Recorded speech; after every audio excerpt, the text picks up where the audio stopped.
Deu confusão?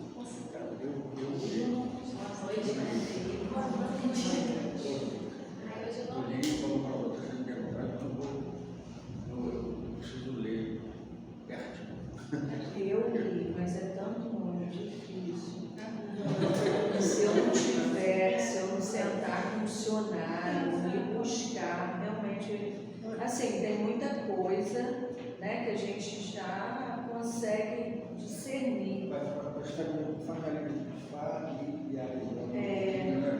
Mas é uma leitura bem, né, para sentar e desligar. Não é isso? Boa noite, Deus. E outra coisa, quanto mais o tempo passa, quanto mais a gente estuda, porque toda a série evangélica de Amélia, ela repete muita coisa também, ela aprofunda muita coisa em outros capítulos. E por isso esse livro aqui que Irene nos emprestou é maravilhoso. É o livro Pérolas da Série Evangélica de Amélia Rodrigues. O que acontece? O casal Henrique Baldovino e Regina Baldovino, eles fizeram uma compilação de tudo que tem na série evangélica. Então, se você quer saber, bota lá o nome, né? Cananeus, gentios. Aí ele cataloga em quais obras de Amélia ela cita sobre isso. E aí, quando a gente faz um estudo de uma obra, é bom a gente ir nas outras, porque em outras ela vai aprofundar mais coisas, a gente consegue esclarecer mais coisas e fica mais rico. Então, assim, esse livro nos ajudou muito para poder estudar esse capítulo. A apelante cananita. Já começando agora. Apelante cananita. Apelante. Amélia, já no título do capítulo, demonstra um adjetivo, né, de uma mulher que realmente está fazendo um apelo. E esse apelo é evidenciado na maneira como ela expressa a Jesus. Tudo nos ditos e feitos de Jesus, como a gente tem visto, tem um sentido, um para quê, nos faz refletir. A geografia, a cidade, o tempo, a estação do ano que aconteceu. E aqui em especial, como em toda a obra, mas aqui a gente vê uma presença do Cristo como um psicoterapeuta cuidadoso, um educador. Às vezes, na nossa infância, né, a gente vê assim os nossos pais, ou então os nossos professores, que nos fazem alguma provocação para ver se a gente aprendeu alguma lição, né? Por exemplo, quando a gente estava se preparando para o vestibular, que a gente vai lá e faz aquelas questões de todas as, né, as universidades. E aí o professor, muito habilidoso, vai e nos coloca lá uma pegadinha. Bota no meio lá das questões uma pegadinha. Aí você que está atento, estudou, sabe o assunto, epa, não, aqui é muito parecido, mas é uma pegadinha. Então a gente vê muito isso aqui. Porque ele vai até uma região, que é uma região onde era a região dos cananeus. Não eram judeus, eram povos sírio-fenícios. Isso quer dizer que eram povos que adoravam outros deuses, tinham outros hábitos totalmente diferentes, outros costumes, não abrigavam a lei mosaica. Quando a gente fala lei mosaica, a gente lembra logo os 10 mandamentos, né? A gente lembra logo sobre lei de Italião, a gente lembra logo de olho por olho, dente por dente, e do Deus único. Não era o caso deles. E a região de Tiro e Sidom, para onde Jesus estava indo, era a região desse povo. Então ele caminhou ele levou os 12 com ele, de forma proposital, para aquela região. Era uma região que tinha influência Dos egípcios. Adorava tudo quanto estava junto e misturado, né? Tudo junto e misturado. E outra coisa, eles tinham um hábito, que era um hábito que era muito propagado entre os povos, que era o hábito de sacrifícios humanos e relações sexuais ritualísticas. Então, só isso, quando pensava nesse povo, já era, a repulsa vinha logo de imediato. E Jesus foi até aquela região. E não foi uma vez só. Foi mais de uma vez até aquela região. E aqui ele fala, quem atravessasse, a Amélia fala, quem atravessasse a fronteira da Fenícia, na direção de Tiro e Sidom, encontrava-se na antiga terra dos cananeus. Eram povos que antigamente eram cananeus, que deriva da palavra Canaã, que eram adoradores de Baal e de outros deuses. Por isso, a apelante cananita. O termo cananita vem de cananeus, né? E ali residiam os descendentes cananitas, também chamados de sírio-fenícios, de modo a diferenciar dos fenícios da Líbia. Com as constantes migrações trazidas pelos conquistadores, então vários povos, né, que iam lá e conquistavam aquela região. Enquanto na Judéia, os propósitos de helenização experimentaram a mais rigorosa reação, preservando-se o país qual oásis de vida com o culto de Deus único. Aqui fala na região da Judéia. Na Fenícia, como na Síria, a miscigenação se estendera igualmente à religião, ensejando ao paganismo orgíaco desenfreado curso. Essa expressão paganismo orgíaco, quando eu li pela primeira vez, que orgíaco vem de orgias, né? Paganismo, porque não adoravam outros deuses. Mas quando a Amélia traz essa expressão, aí eu fui pesquisar. Por que a Amélia está trazendo essa expressão? Aí fez todo sentido quando eu descobri que eles tinham sacrifícios humanos e relações sexuais ritualísticas. Então fez todo sentido quando eu percebi essa expressãozinha. Então por isso que é importante a gente ir lá na história, né, do povo, pesquisar os costumes, porque tem, ou seja, é um povo totalmente desprezado.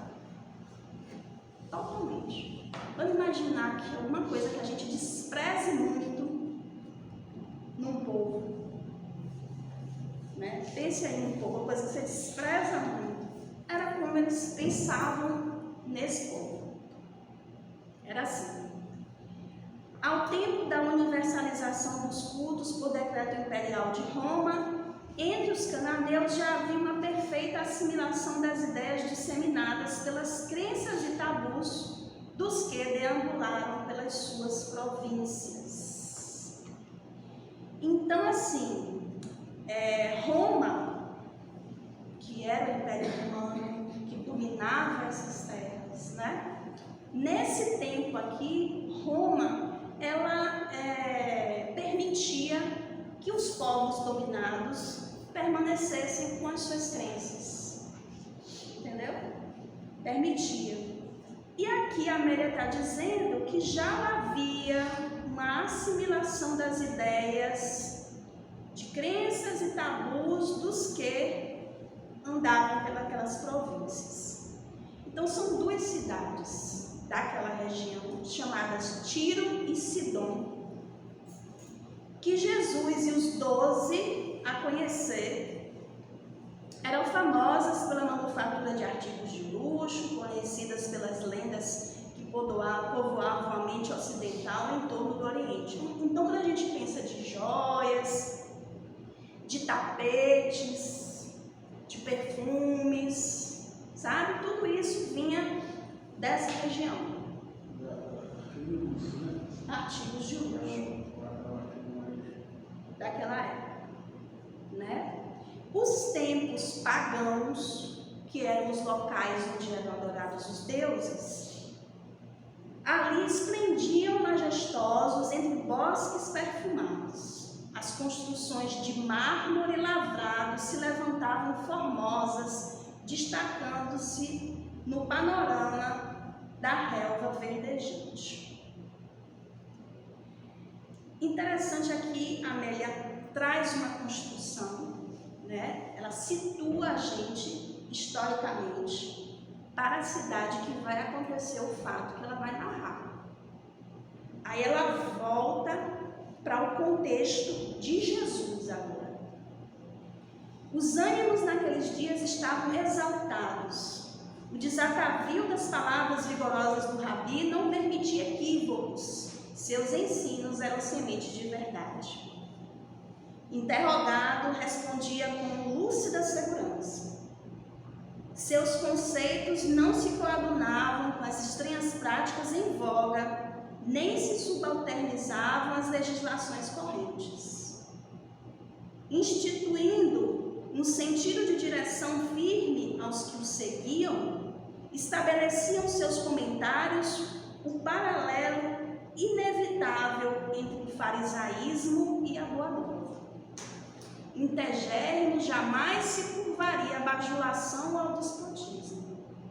Tendo enfrentado com estoicismo os que vieram de Jerusalém para inquiri-lo, resolvera logo depois demandar outros sítios.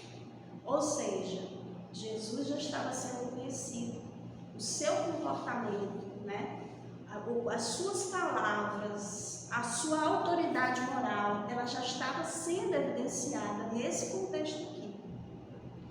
Então ele chamou os discípulos rumo a noroeste, seguindo o curso do Jordão, o rio Jordão que desce, como se lhe buscasse as nascentes. Não era a primeira vez que iria encontrar-se com o gentio. Aí a gente para aqui. Vocês já ouviram esse termo? Os gentios, povos, os gentios.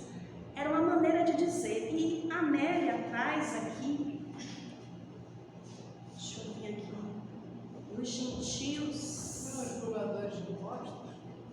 Não, gentios, deixa eu ver aqui. Gentios. Em vários livros ela dá diversas definições sobre os gentios. Vou ler a definição aqui. Vou ler a definição aqui de Até o Fim dos Tempos, que é um dos livros de Amélia.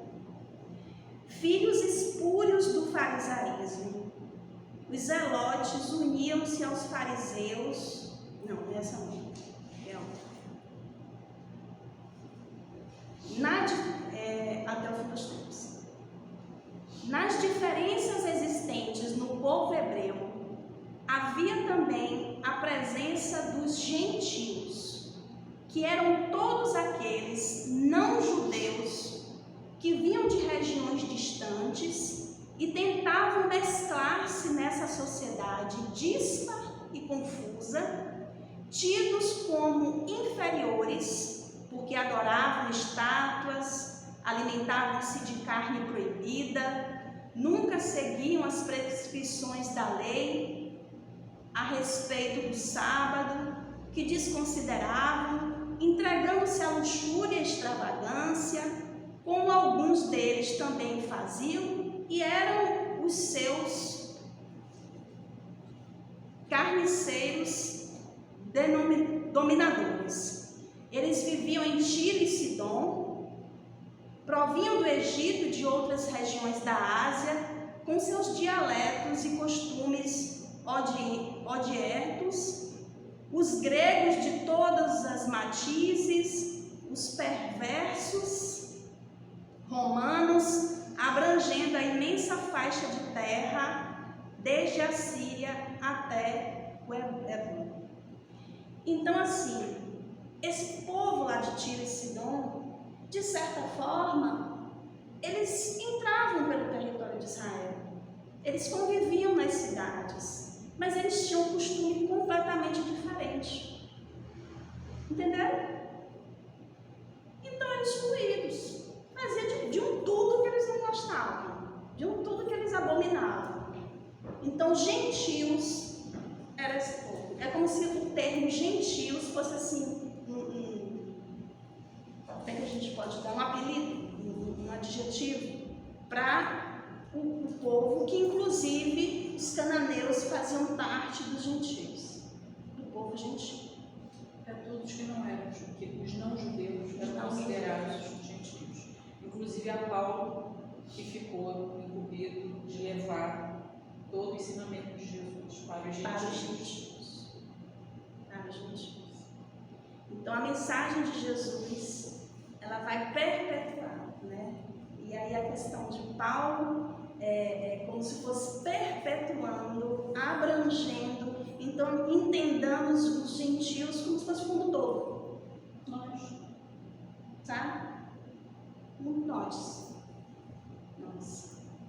E aí, por conta disso, né, dessa diferença que tinha, dessa exclusão também, que é uma exclusão total, né, Jesus foi até eles, né? O seu nome já atravessara os limites estreitos da Galileia, e muitos foram ouvi-lo, informados por viajantes e caravaneiros que venceram as distâncias. Ou seja, Jesus estava indo até eles, mas já informaram que Jesus ia chegar lá. Então já tinha gente esperando Jesus. Seu nome já estava sendo propagado naquela região. Aí vem a parte interessante. Os discípulos, nós, hashtag nós, né? Embora silenciosos, inquiriam-se mentalmente sobre os objetivos que levavam aquelas cidades pagãs e gentias impenitentes. Ou seja, deu na cabeça do mestre para estar conduzindo a gente para essas bandas, né? O que a gente está fazendo aqui? Andando tanto para estar lá para o lado desse povo. Fico imaginando Simão Pedro pensando ali na cabeça deles, né? Quietinhos, silenciosos, mas só pensamento fervilhando, né? Os cultos.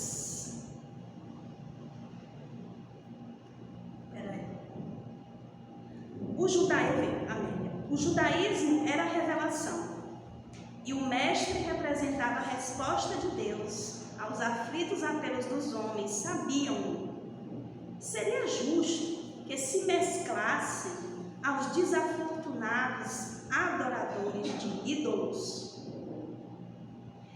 Aí, gente, quando eu estava lendo isso, né, me veio aqui algumas reflexões, assim, algumas provocações. Porque muitas vezes, nós espíritas, acreditando que a gente está vivenciando a terceira revelação, que é o Consolador prometido, né?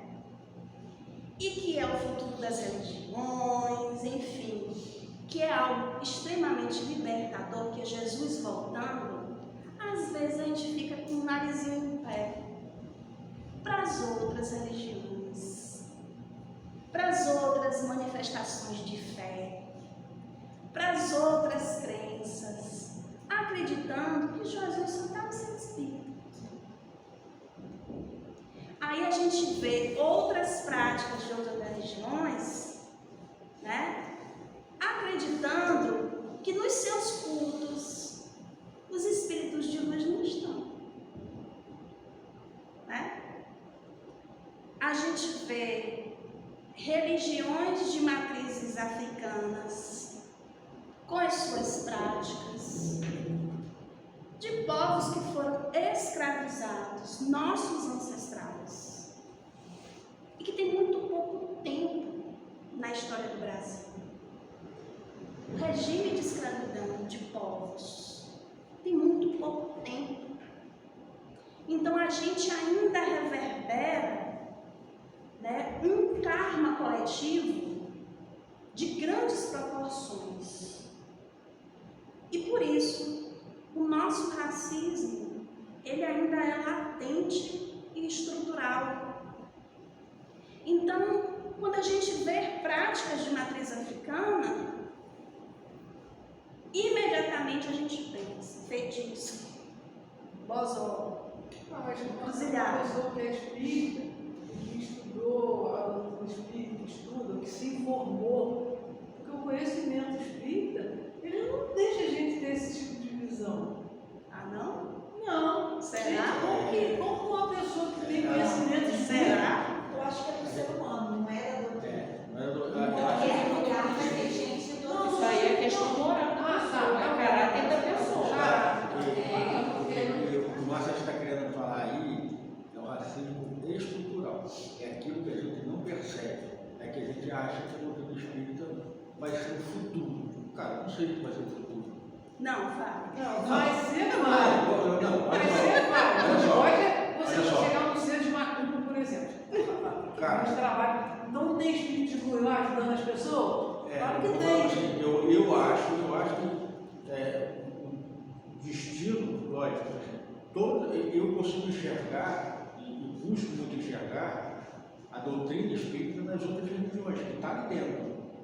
Né? Agora, a convergência disso tudo não necessariamente vai ter outros conhecimentos, outras coisas, que elas não são assim. Não é que todo mundo vai ser espírita, mas que todo mundo vai chegar mas existe muitas vezes na gente aquele preconceito estrutural. Somos cristãos.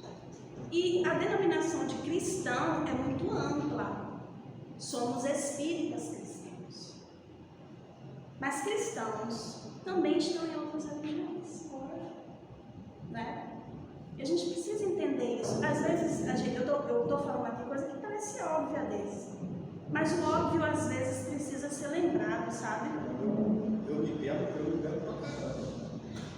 Eu vou te dizer, hoje eu até coloquei nos stories um pouco sobre isso. Eu vim da terra do sincretismo religioso.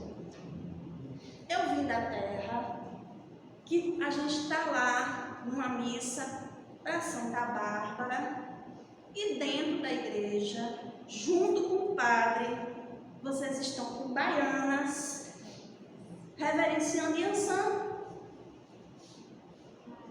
Eu vim da terra que eu vou no terreiro de Jesus, na igreja de São Francisco, e a primeira vez que eu vi isso foi a Orquestra Afro-Sinfônica da Bahia, cantando dentro da igreja, cânticos de matriz africana.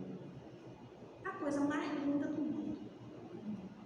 Sabe? Então, para mim, é um pouco estranho ver e perceber algumas coisas. Nós somos espíritas e tem um vídeo muito célebre de Raul Teixeira, maravilhoso, né? Que ele fala que espiritismo é para quem aguenta, né? Naquele vídeo, né? A doutrina espírita, ela possui diretrizes que a gente precisa seguir. Somos espíritas e uma casa espírita tem as suas diretrizes. As terapêuticas espíritas, passe, água fluidificada, reuniões doutrinárias, estudo da codificação, né? Dentro da casa espírita a gente tem que seguir. Faz parte do movimento que, por opção, a gente se integrou. Não tem nada que mudar, não tem nada que atualizar, não tem nada. É assim. É assim. Mas a sua cosmovisão, que é a visão de mundo, que é tudo que você aprendeu, que são as suas origens, que é tudo que influenciou o seu caráter, a sua construção de família, do lugar que você veio, o seu histórico de vida, ele vai ser a sua construção de pessoa.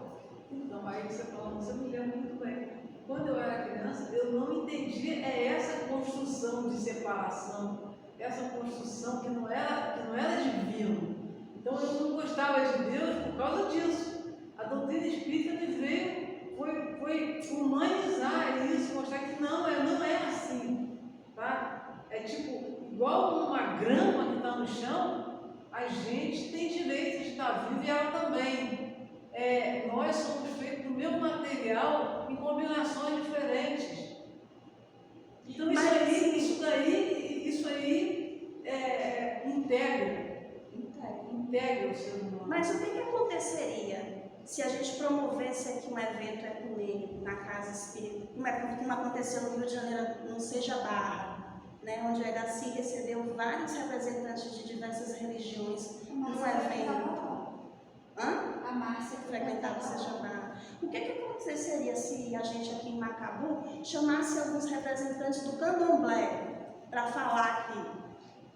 E aconteceu nada, todo mundo deu ouvido. Que bom, sabe? Eu não penso assim, não. Não, é assim não. Eu não penso assim, não. Eu acho que ia dar pano pra manga isso aí. Eu tô com um bandista falando que vem aqui uma bandista. Eu vou te falar que você me fez pensar numa coisa assim, me analisar. Por exemplo, eu já frequentei e fui médium no centro de Umbanda, no centro espiritualista, no Rio, quando eu morava lá. Então eu posso falar que eu conheço um pouco e, né, eu conheço a Umbanda e eu me vejo sem preconceito, mas se eu não tivesse tido lá, eu não sei como que seria o meu olhar, o meu julgamento. Tanto é que eu gosto muito, mas quando eu voltei a morar em Macabu, aqui não tem assim um centro legal de Umbanda. Eu cheguei até a frequentar alguns em Macaé, só que eu sempre tive o pé aqui. Desde muito criancinha, acabei voltando para cá. Mas eu sou apaixonada. Eu olho aquilo ali com um olhar De respeito. de respeito, de gratidão. Tanto é que de vez em quando, tipo, agora eu não tenho ido não, mas eu tentava ir uma vez no mês, pelo menos eu ia no Xangô. Entendeu? Eu gosto.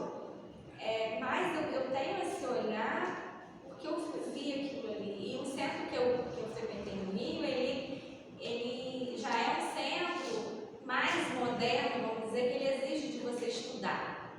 Porque tem muito isso, né? Que a gente julga muito eles pela falta de estudo. E realmente isso é real. Não vamos ser hipócritas no que é. A gente é a que mais estuda, né? E a Umbanda, eles até um pouco tempo atrás, eles só, mas não estudavam. Lá a gente era cobrado de estudar. E quando a gente estuda, gente, é outra coisa, né? Eu acho que a doutrina espírita, né, para quem a conhece depois, igual foi o meu caso, ela te liberta um pouco disso. Mas, tipo assim, igual você falou, você viveu lá, você quebrou isso. E eu comecei a quebrar isso conhecendo a doutrina espírita, porque eu tinha Católica, né? preconceito mesmo, porque quando a gente era pequeno, lá perto da nossa casa tinha uma senhora que ela tinha um terreiro. E nós fomos criados, tinha a época de corda-mel, a gente não podia pegar o doce, entendeu? Criança, doido pelo aquele doce lá. E às vezes ela convidava a gente para ir, mamãe, um dia que tinha trabalho, fechava a casa toda. Então, nós fomos criados com esse terror. Eu não passava na calçada, aqui, atravessava. Sério. Então, ela tá vendo, gente, como Quem é me evangelizou um pouco? Eu sempre falo para você é uma das responsáveis por estar aqui. Quem me evangelizou muito foi Conceição, porque Conceição, mas brigava comigo, porque ela ia fazer compra, eu atrapalhava Conceição fazer compra, eu não atrapalhava Conceição, era Conceição me evangelizando. E Lúcio, que foi incansável. Você entende então que eles foram seus gentios em algum momento da sua vida? Eu entendo isso. E um dia que Renan estava numa confusão de cabeça e um monte de coisa, chegou uma pessoa lá em casa para levar ele para o Xangô. Eu não era espírita, não. Eu falei, não. Eu fiz isso, não leva. Daqui de casa você não tira ele. Você entende isso? Então, depois que eu Aí conheci. vamos parar lá. Ele não foi? Não deixei ir. Aí foi lá no Catão. Aí, depois disso, que com essa conversa com Conceição, a Mandirene e tal, eu falei, não, para casa, para Xangô você não vai não, nós vamos para casa do caminho fazer um tratamento lá. Aí eu me abri, né? Aí depois, com o estudo, as coisas, então eu acredito que ainda tenha Tem isso muito forte. As próprias pessoas. E aqui em São Macabu não é uma espíritas, cidade espíritas. Por quê? Para eles, o espiritismo já tem um É mais peso brando. um pouquinho mais leve. É menos pior. Para quem é espírita, aquilo que é assumir que é espírita, ainda fala que é católico. Então tem esse peso. Por isso até que muitas pessoas acham que o candomblé e a Umbanda são espíritas. Porque tem essa linha de espiritismo branco e aí, divina e faz meu psicólogo. Eu sou espírita, mas eu sou do Mesa Kardecista, E hoje ninguém assumindo o que realmente Ninguém querendo assumir o que realmente ninguém querendo falar, só querendo dizer Mas que é ninguém verdade. é católico. Mas a União Espírita, eles já fizeram, Tânia Jardim já promoveu um exemplo assim. Ela já promoveu Ai, um gente, exemplo você sabe assim. que eu estava pensando nisso Isso hoje? Inclusive eu falei, eu acho que na igreja adventista seria bem mais bacana de se fazer um espaço muito agradável. Então, eu vou confessar uma coisa pra vocês. Vamos cocriar, vamos cocriar. Coisa linda. Uma coisa que eu queria falar de vocês. Ó, vou falar com Deixa eu falar, que ela nunca fala. Não, eu nem tenho problema nenhum com as religiões africanas, inclusive fui criada com a São Paulo de Damião. Eu tenho um problema seríssimo com a religião evangélica, gente, que fala muito em diabo, me incomoda, me faz mal. Então, assim, eu não tenho problema não. Agora, se trouxesse um pastor aqui pra ficar diabolizando. Não, mas deixa eu falar uma coisa. Dani, não são todos. Diabolizando, que eles ficam, né? Tipo, culpa do diabo. Não são todos Não os são. evangélicos que fazem isso. Não são todos. Aí as experiências são tipo. Então, eu acho que são os mais antigos, né? Não são. Eu acho que Assim eu como acho que não são são todos pais, não são. Deixa eu contar uma experiência que eu não sei se eu já contei aqui. É bem interessante. Eu já estava movimentando Reage em Salvador. Já estava. A Mansão do Caminho ela fica dentro de uma comunidade mesmo. Você vai de ônibus, casa, aquelas construções, é o comércio lá, você entra e tal. E nós entrávamos para o Senac, o nome da rua era Beco do Bozó. O que é Bozó? Beco do Bozó, era o nome da rua. Não, o que é Bozó? Né? O que é Bozó? Beco do Bozó. O que é significa Bozó? Bozó a gente entendia como os despachos, né? Ai, gente, apelido de algo é evasão. Também. Eu dois. Aí deixa eu contar. Já estava na plena movimentação do Reage. Aí saí da Mansão do Caminho, eu cheguei mais cedo. E tem uma padaria que vende uma sopa maravilhosa. Então eu saía para tomar sopa nessa padaria, tomar sopa com pão de sal, virtual. Aí eu passei na rua, ok, movimento, ônibus, carro, gente, menino, enfim, andando na rua. Aí vem um grupo todo de branco, umas 5 pessoas, mais ou menos, todo de branco. Chega perto de mim, chega na minha frente, bate palma e fala: ora, iê, é a saudação ao Oxum. Oxum é o arquétipo da mãe, da fertilidade, da maternidade. Todos médiums perceberam. Eu fiquei profundamente emocionada por aquela manifestação. E ali eu estava até triste, gente. Eu estava triste, portas fechadas, não, resistência de todo lado. Eu fiz triste, saí mesmo triste. E ali a espiritualidade encontrou um jeito de, naquele grupo, me dar um up. Você está no caminho certo. Eu saí tão revigorada, eu fiz, gente, é isso, eu estou no caminho certo. E continuei.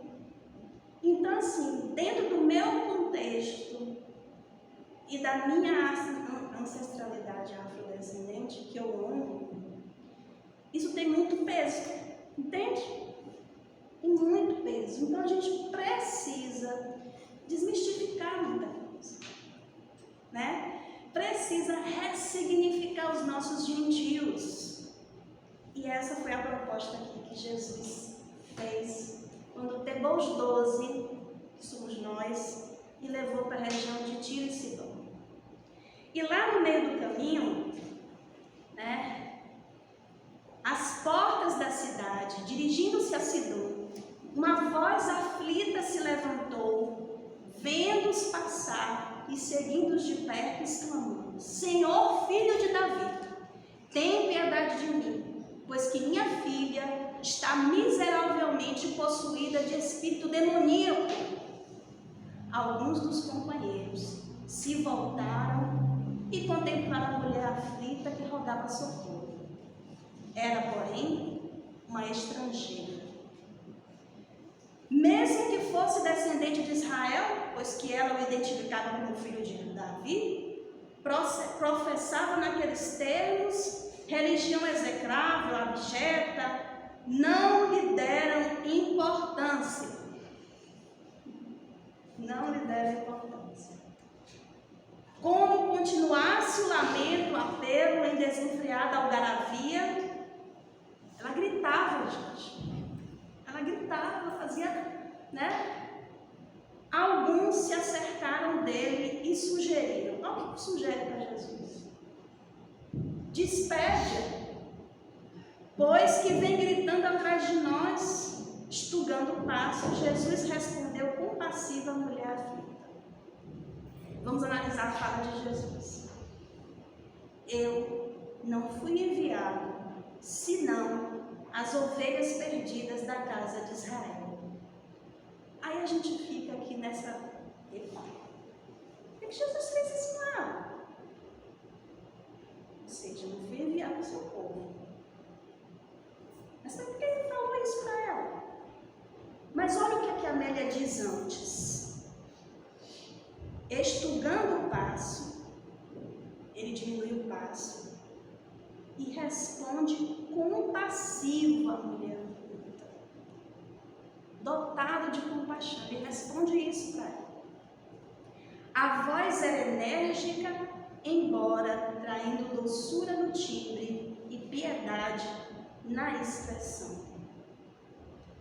Aqui, gente, Jesus está fazendo uma provocação. Ele fez diversas provocações em todos os seus ditos e feitos. E aqui ele está fazendo, porque ele sabe da fé dessa mulher. Então ele aguarda o que ela vai falar, como lição para os 12. Entende? Tem todo um contexto aqui.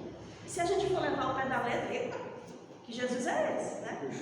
É preciso verbalizar, né? Aquilo que você quer, que você precisa. Ela vai falar. E aí, a mulher no átimo recuou mentalmente e recapitulou a vida.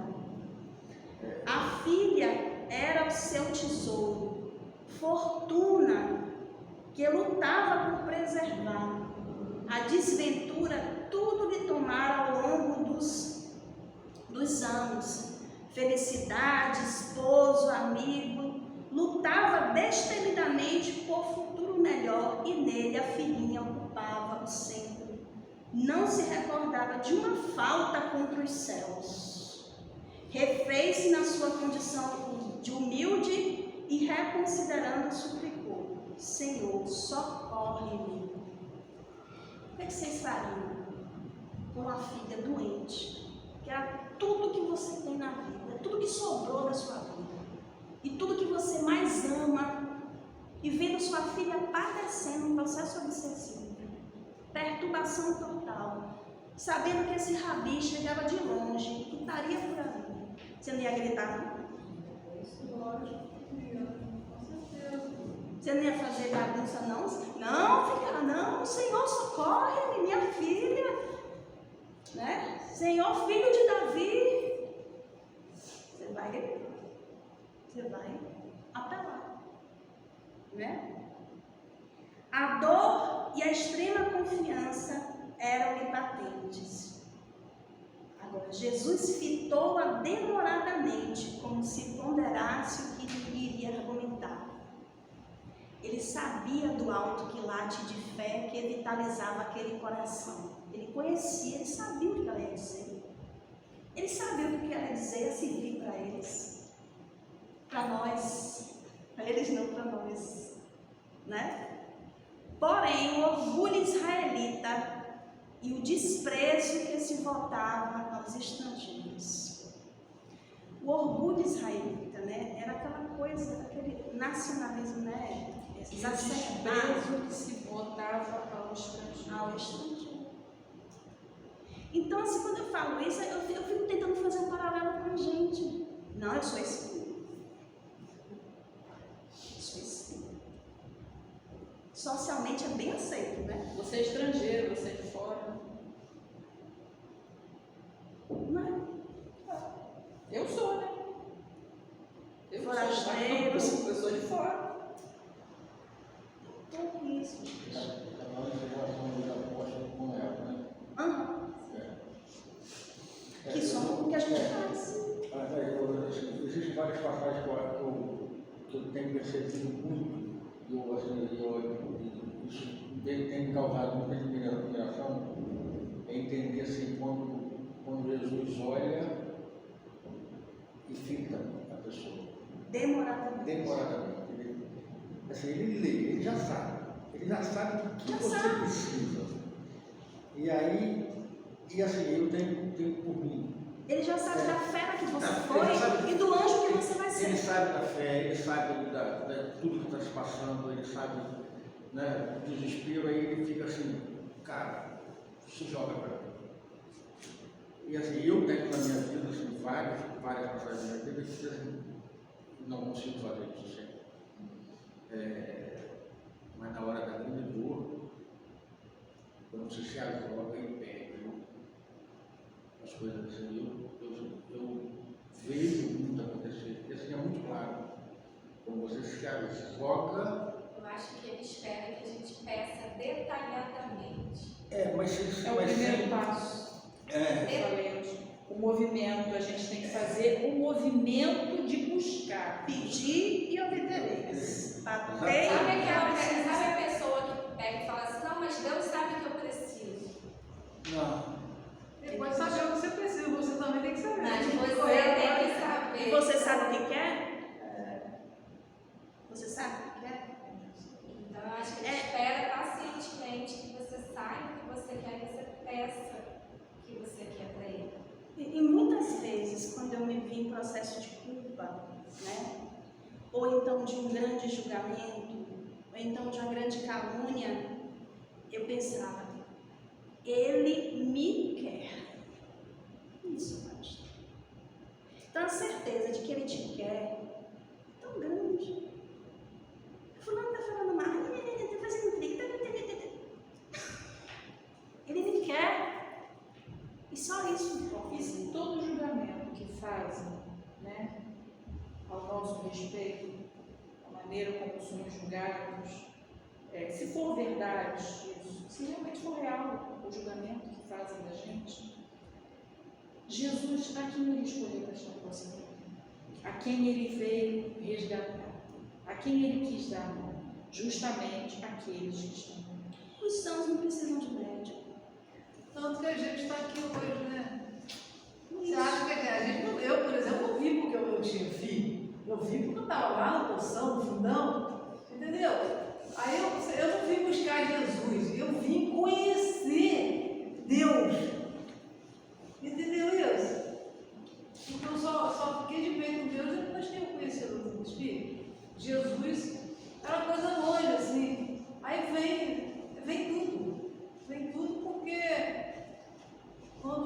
quando a gente está lá no fundão do poço, a gente busca o quê? Uma coisa que explique que existe um Deus que é maravilhoso, que ama a gente, que a gente não entende isso de outro jeito. Então a doutrina espírita, eu já repeti 200 milhões de vezes, a doutrina espírita torna Deus palpável, torna Jesus, a gente consegue sentir Deus e Jesus. Então a doutrina espírita ela facilita isso para a gente, ela dá o caminho, porque é o conhecimento que faz a gente perceber, o conhecimento que faz a gente sentir. Então quando a gente aumenta a nossa percepção de Deus, a gente consegue sentir Jesus, a gente consegue sentir Deus. A questão da fé não quer dizer que eu tenho o tempo todo. É um negócio assim, é alto e baixo o tempo todo, mas assim, a maior parte das vezes que a gente está em estado deplorável, assim, a percepção de Jesus ela é muito maior porque a gente tem o conhecimento da doutrina espírita. E outra Eu coisa, falo gente. assim, cara, é Jesus.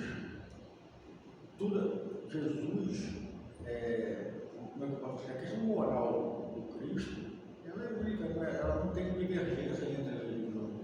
Qualquer uma que seja. Então, às vezes a gente fala assim, porque na doutrina espírita eu consegui ver Jesus. E todas elas, a questão moral, o que a gente fala aqui, né, da condução do amor, isso é indiscutível em qualquer uma das religiões, ninguém se discute. Não, mas é que ninguém esclareceu para você o como, o porquê, sabe? Nenhuma outra religião tinha explicado a questão do amor, a questão da vibração do ser humano, que nós somos, né? Nós temos a essência de Deus dentro de nós, aqui, que nós somos capazes, com fé. Todas as religiões eu acho que mostram isso. Assim, Mas eu só consegui ver a doutrina. Cada um é era tocado de seu sim, exatamente. Agora, é gente, tocado. a árvore do Evangelho foi implantada no Brasil. Se nós estamos na condição de espíritas hoje, né? Porque nós devemos muito também. É porque precisamos estar aqui. Porque a mensagem ela está mais fértil nas nossas mentes e que talvez, se a gente tivesse em outro contexto, a gente se comprometeria. É isso.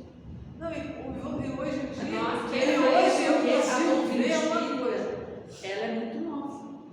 Eu consigo ver uma coisa, ó. Quem é católico e tem fé é muito mais evoluído do que eu. É que eu precisava de um negócio mais profundo, É muito- sabe? Eu não é estava isso. no grau, eu não estava no degrau deles. É muito Eu estava lá individual. para trás. Então a doutrina espírita veio me buscar, me puxou para frente. E outra coisa muito importante, a gente falou dos gentios enquanto crenças, outras crenças, né? Outras manifestações religiosas. Mas vamos ampliar para identidade, individualidade e autenticidade. Vamos ampliar? Porque para a gente ser, muitas vezes, na intenção de pertencer a um grupo, a um meio e ser respeitado, a gente se desindividualiza. A gente perde a nossa essência para nos robotizarmos. Isso. Então, assim, eu não vou demonstrar humildade se eu utilizar um chinelo velho, rasteiro, né? Eu num salto, num escarpão, num salto Luiz XV, eu num blazer, eu de roupa de propaganda e short velho, eu sou eu. Eu não preciso me robotizar para ser respeitada na minha individualidade. Eu não preciso. Eu gosto de batom vermelho, eu gosto de brincão, eu gosto de pulseira, eu gosto de vez em quando você me vê segunda. Sou eu. Eu não preciso caber, tá? Porque o Jesus que eu compreendo está muito além disso aqui, que são adornos. Mas é isso aí. Eu vejo gente entrando em denominações religiosas, né? Isso que você não é isso que você é, eu não sou. Que fala. Eu não faço força consigo.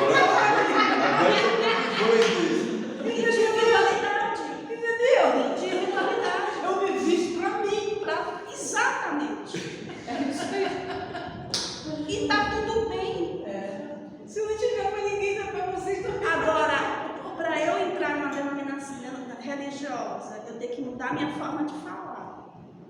Oh, meu eu respeito, sabe? Mas a gente vê que perde-se a individualidade. Porque existe uma coisa chamada coerência. O que eu sou aqui, eu sou em casa, eu sou na rua, eu sou no trabalho, eu sou com quem. É coerência. É você vibrar com coerência. Eu não preciso me fazer respeitado e agir diferente para pertencer. E é muito cruel quando a gente vê isso nos grupamentos, você ser excluído porque você não está robotizado igual. Isso é autoconhecimento, gente. Isso é Joana, viu? Vários livros de Joana a gente vê isso. Então, vamos ampliar. Vamos quebrar as barreiras dos nossos gentios internos e ampliar a mensagem do Cristo na custa dos nossos corações. De verdade, nas nossas vidas. De verdade. Respeitar as individualidades. E pronto. E sermos quem nós somos de verdade. Esse autoencontro é libertador. Se Jesus liberta, Ele liberta a gente para sermos nós mesmos. É isso. E aqui, ela desejando aplicar severo corretivo naqueles que o seguiam, de perto, exclamou com ironia. Jesus com ironia. Ele usou uma ironia para dar uma lição aqui. Não é bom pegar o pão dos filhos e deitá-lo aos cachorrinhos.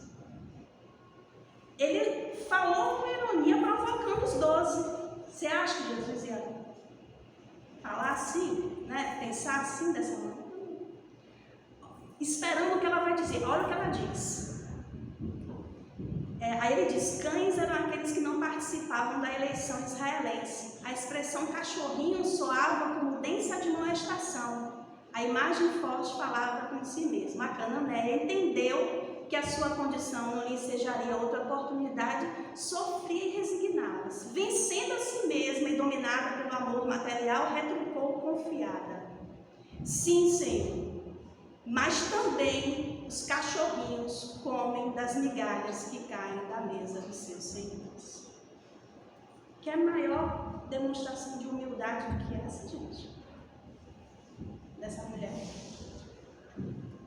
Ela estava ali toda entregue a Jesus, ela estava ali suplicando. Então, a migalha, né? Então, aqui a Amélia diz, a mensagem dele se destinava a Israel, sem dúvida, onde a dureza da lei e o orgulho preponderavam, mas o seu reino abrangeria a terra toda. Desejava, através daquele diálogo, lecionar o poder da humildade, como ensinamento que se esculpisse no espírito dos discípulos. Aí Jesus feliz com a manifestação dela, exultante, com a firme confiança da cananeia e com a sua elevada simplicidade, o mestre não lhe inquire a crença, nem a raça. Não lhe inquire a crença, nem a raça. Não lhe reprocha a vida, nem lhe censura o alarido. Dize-lhe somente e com amor. Ó mulher, grande é a tua fé. Seja isso feito para contigo como tu desejas. Que lição, gente. Que lição. Sublime. Era estranhável a atitude. Aí a Amélia faz a análise dela para a gente.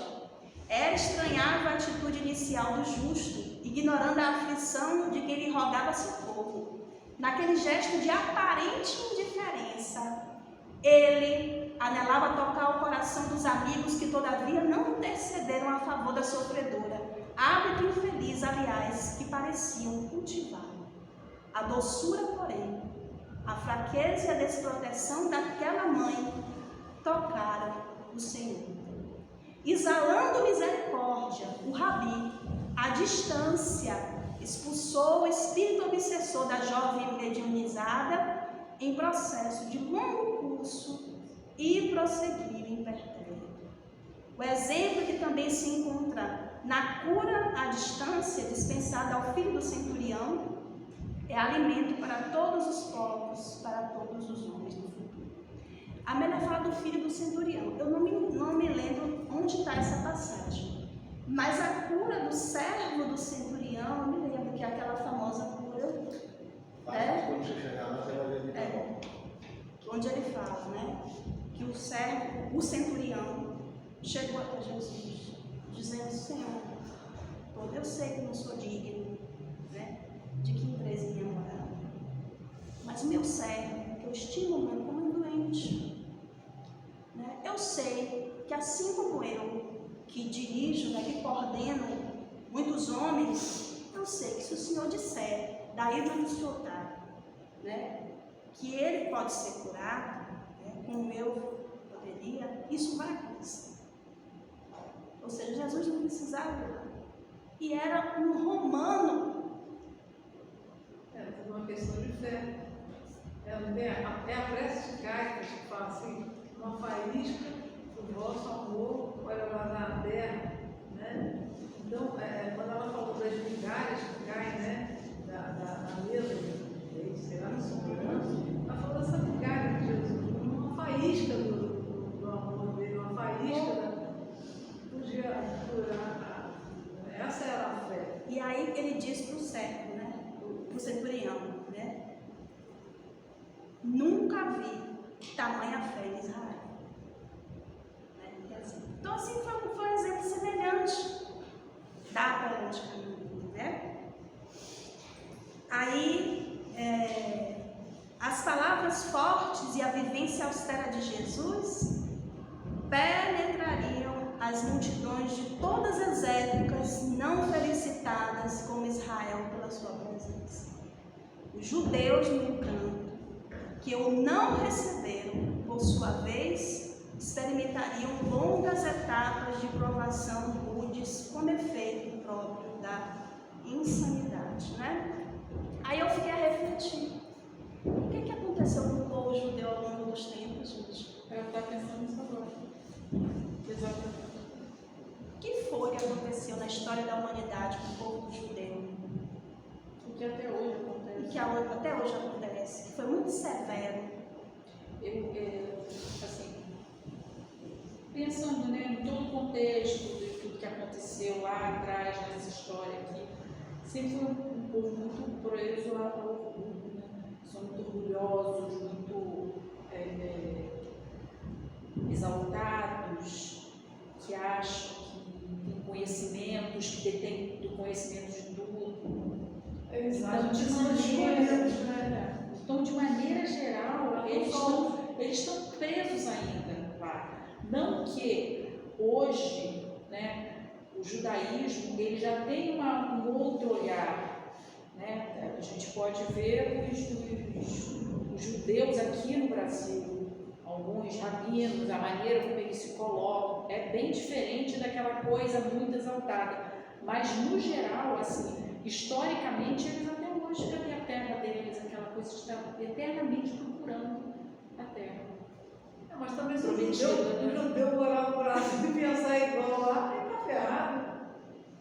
Só de fato de ter vindo para o Brasil vai mudar, o menos que ele queira, ele muda. Mas eles conservam muitas tradições. E aqui, ó, se fecham, eles são muito fechados, entendeu? Eles se fecham, mas a maneira como eles olham, não que eu creio até, posso até estar falando bobagem, mas eu penso também que dentro da cultura deles, eles não aceitam Jesus, entendeu? Até hoje, eles não aceitam Jesus. Tem muitas questões. Alguns livros de Manuel Filomeno de Miranda, na série, né, de Manuel, a transição planetária, a gente vai ver muitas questões com rabinos, na espiritualidade.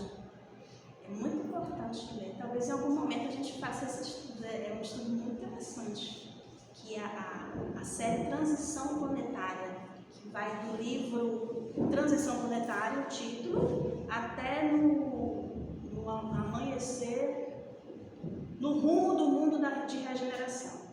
São 4 livros, eu acho. Transição Planetária, no amanhecer de uma nova era, no mundo da regeneração, acho que está faltando algum, não sei. É uma série muito interessante, que dá um estudo muito rico, e aí a gente vai entender muita coisa desse lado aí espiritual, desse povo. A gente vai entender muito. Aí ela diz: e chegando a casa, a mulher encontrou refeita em seu gozo de saúde a filha amada. A semente da esperança que o Rabi depositou no seu coração transformou-se em lâmpada radiosa que aclareou intimamente a vida inteira. Jesus chegou na vida da mulher da Pelante Cananita e ficou.